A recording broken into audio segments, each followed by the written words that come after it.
Do you ever want to feel the power of throwing steel balls at your enemy at Mach 5? I sure do. That's why I'm trying to beat Fallout 4 with only a Broadsider. First things first, I made both Nate and Nora black for no other reason than seeing if Sean would be black as well. He was. Next, I sold myself to an evil corporation, as we all do daily, named myself Blackbeard for obvious reasons, got told America was the next microwave, felt the power of the sun, experienced being a pop, thawed, melted, and failed the challenge. See, I'm supposed to use only the Broadsider, which I do, but at this moment I was more happy I learned how to record my game audio on a separate channel than my desktop audio, so I ended up beating the shit out of Cox with a stick. I saw a gun and nearly cried as I realized I'd fucked up. But no time for mistakes. I went on and accepted my failure as a human. Ran past some roaches, struggled with the ones at the door, but I outran them too. Hid from the arrogant creatures that think they're better than me. Who cares if they can survive a nuke? I can survive eating ass. They found me. Hit again. Changed myself to white man to see if that'll change Sean's race again. Laughed at my character for looking so sad after his wife died and his son was taken. And finally escaped the vault. Now, a few problems. I have no idea where the Broadsider is. I looked it up and found it, but it's in a part of the Boston Commonwealth that we call a bit fucky. See, there's a lot of scavs, raiders, ghouls, and much more out there. And I'm more or less a steak that was left in the freezer for too long. Nonetheless, I ran like hell to get to the USS Constipation. On the ship, I began to realize my recording software was making everything look like a pixelated mess. Don't worry, I fixed that later. I spoke to the captain who told me I had to repair the ship and that we were being attacked by landlubbers. I got a taste of my future as I fired the cannons at them from the ship's side. After repelling those scallywags, I began my repairs on the ship. This task was a lot easier said than done. In hindsight, I should have put some points in intelligence so I could have jury-rigged everything, but ironically, I was too stupid to think of that. After installing the tubes, Ironsides, that's the captain, sent me to go get a part from the scavengers. My options were to talk to them, kill them, or steal it. Now my charisma is on par with the donkeys, and I can't fight without my Broadsider. You know what I did. I ran in there like an idiot, took a soda, grabbed the part, and ran back. Now, we get a bit silly. I was sent to Bunker Hill to sell my stuff so I could get a part for the ship from a trader that I have never talked to before. Bought the part after selling most of my armor just to get one cap off of her. My next quest sent me to a nearby factory, where on the way I ran into a Mirelurk, who I led into some raiders. I made it to the factory, but it was full of bugs. Got the part, died to some Mirelurk hunters who spawned outside. Did all again, did not die this time, and made it back with the part. Had to go all the way to the Corvega assembly plant for the next part. It's full of raiders there. I ran past them all, got the part, and once again made it back to the USS Constitution. Unfortunately, there were scavs that we had to take care of. I just sat at a porta diner trying to get a pie. When the screaming stopped, I talked to Ironsides again, this time finally getting my weapon. He asked me to help launch the ship, which I did. Then he did a recreation of that funny thing from 2001. I returned to the Museum of Freedom to help Preston for two reasons. One, I wanted XP, and two, I wanted to test my weapon. You might notice throughout the game that I missed my shots with the Broadsider, and that's because I'm shooting with 10 or so pound ball of steel at unimpressive speeds, which is to say, I'm lobbing the projectile, meaning it has an arc. Long story short, I saved Preston, sent him to Sanctuary, and never saw him again. I'm not siding with the Minutemen today.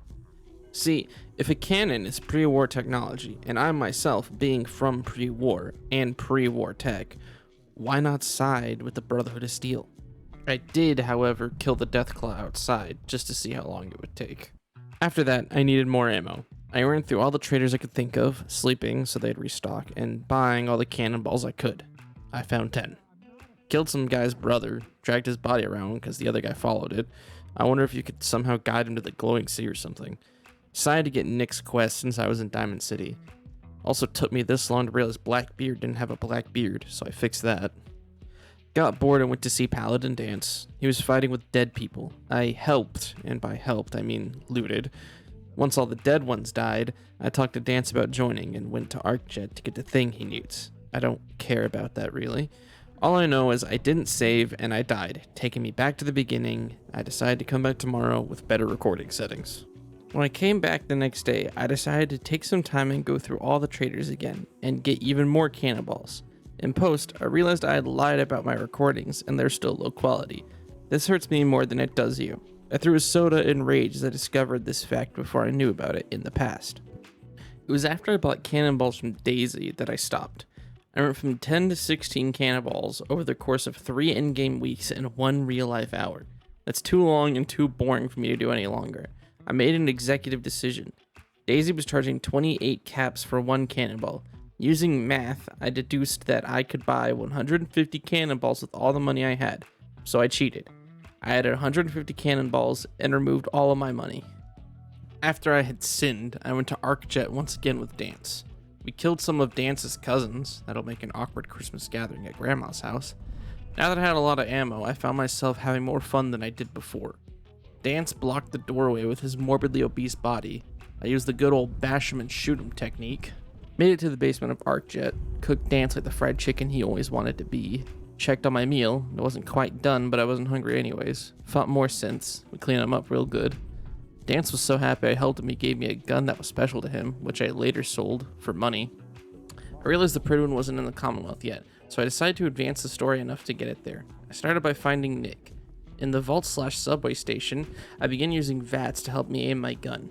Sent a man to God with how high he flew. The next one tried to go to hell, but he forgot there was a floor there, so he just twitched. Slept like a baby after killing about 5 guys who were minding their own business. Traveled deeper and wondered how the guys didn't hear the screams, gunshots, or explosions from upstairs. One guy used Oklahoma's strongest defender as a shield. Sent another man to God. Made my way into the vault. Played baseball with a cannon. I won. Made sure one guy would never hold his kids again. Dino was the first enemy to take more than one of my balls. Nick was where I expected him to be. I played peekaboo with some triggermen. Immediately opened fire on Skinny Malone. Slipped into something more comfortable. Talked to Nick about my ungrateful son. All he ever did was whine, poop, and cry. Tried to sweet talk Geneva in my favorite suit.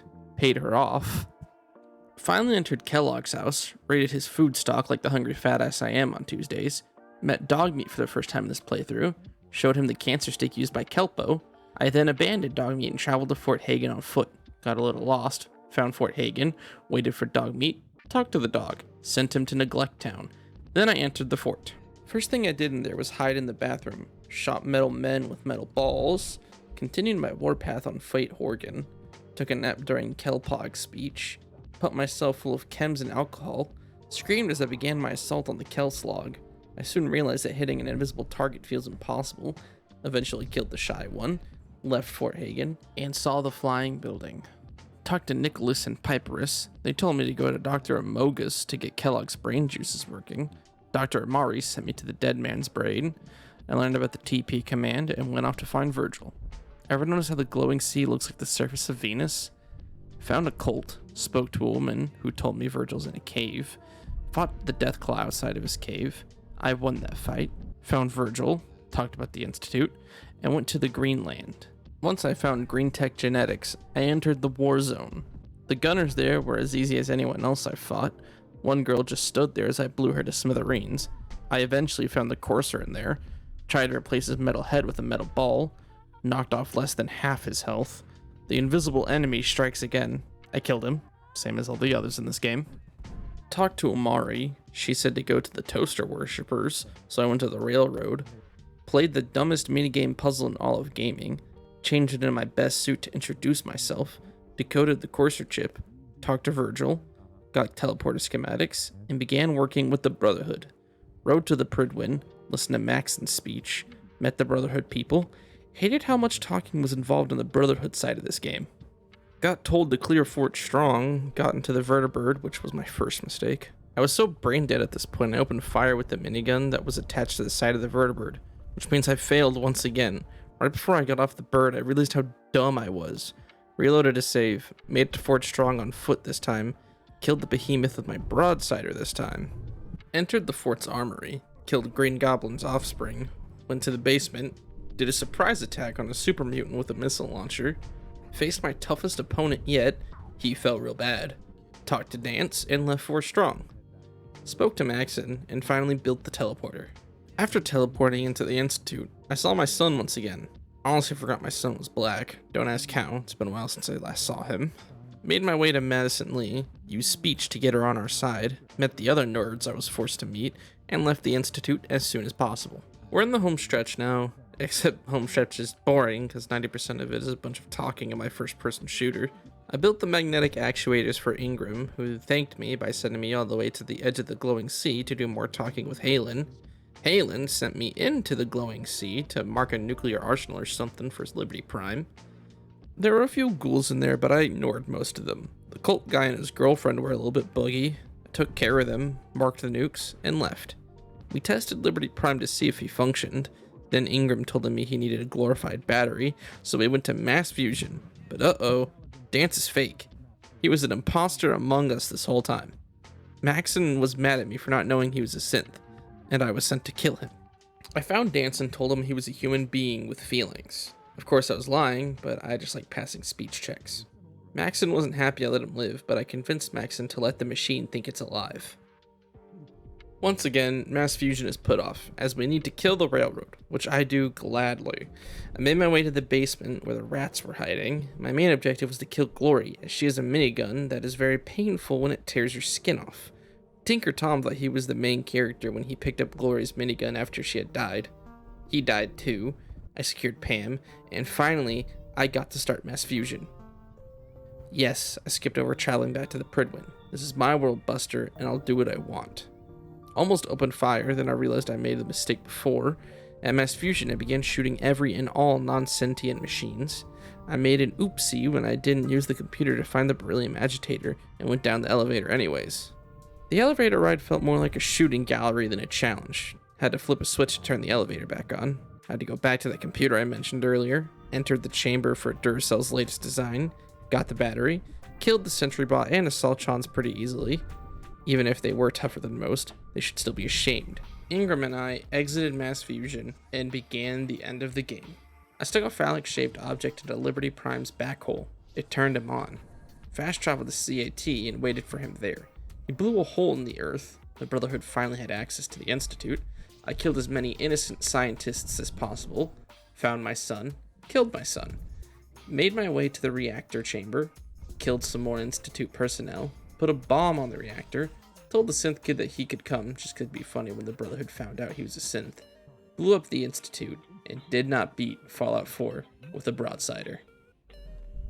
Thank you for watching and making it this far. If you liked the video, drop a like and consider subscribing. If you didn't like the video, tell me what I could do better in the future and feel free to leave a dislike.